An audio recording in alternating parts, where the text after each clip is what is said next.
Assalamu alaikum wa rahmatullahi wa barakatuhu. Welcome back to our how-to series. Today we will be discussing how to behave in the masjid, more specifically as it relates to the Taraweeh prayer. The Taraweeh prayer is the congregational prayer we Muslims pray during the nights of Ramadan.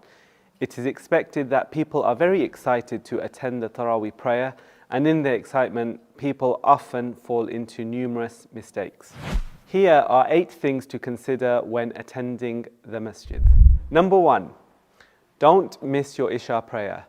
It's easy to think amongst all that is happening in Ramadan that Taraweeh would become an obligatory prayer. This is, however, a false assumption, as we know the Taraweeh prayer is a sunnah.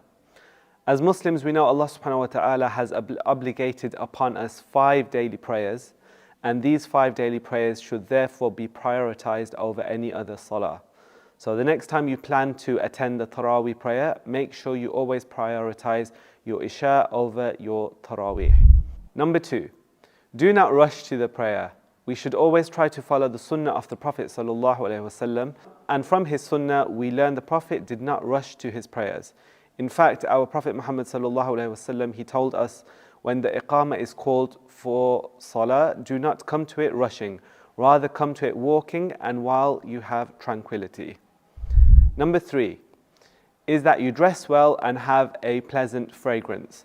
However, something that we must be mindful of is that it is not permissible for women to wear perfume when attending the masjid. Whenever we come to the masjid to pray, remember we are attending one of the houses of Allah subhanahu wa ta'ala, a house that is also attended by your fellow brothers, your sisters, and even the angels. And from the sunnah of the Prophet sallallahu alaihi wasallam, we learn to avoid eating foods that carry a strong odor. In fact, the Prophet sallallahu alaihi wasallam, he forbade the eating of onions and garlic before salah.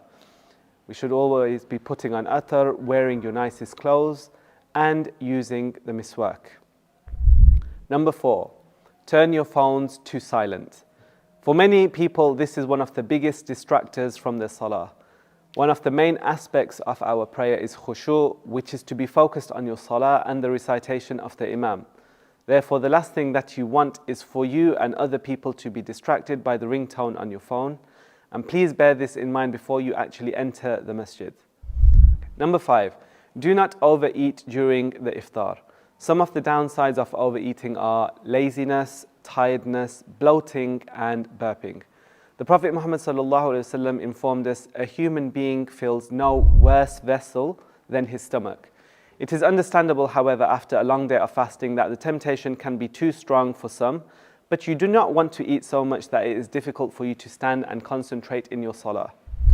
Number 6, focus on the Taraweeh prayer. One of the main wisdoms of the prayer is to listen to the Quran, since Ramadan is the month in which it was revealed. You must ensure that you are focusing on the recitation of the Imam and avoid zoning out and getting distracted.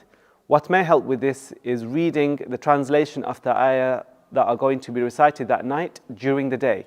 Remember that Allah subhanahu wa ta'ala rewards you for your focus and listening to the Quran during the prayer. Number 7, finishing the salah with the Imam. As you come to the masjid to pray, sometimes you may be tempted to leave early and not finish with the Imam.